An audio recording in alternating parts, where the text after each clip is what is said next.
ngā kai Māori.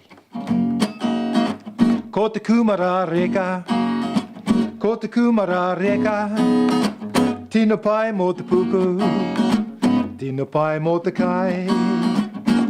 Ko te puha kawa, ko te puha kawa, tino pai mō te tinana, tino pai mō te kai.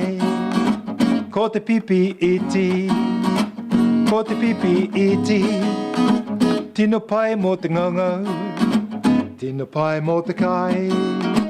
Ko te ika mata, ko te ika mata, tino pai mō te puku, tino pai mō te kai.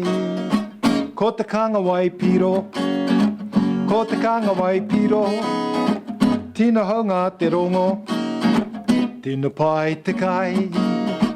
Ko te huna tuna, ko te tuna huna, tino pai mō te puku, tino pai mō te kai. Ko te kina hina, ko te kina hina, tino pai mō te puku, tino pai mō te kai, tino pai mō te kai.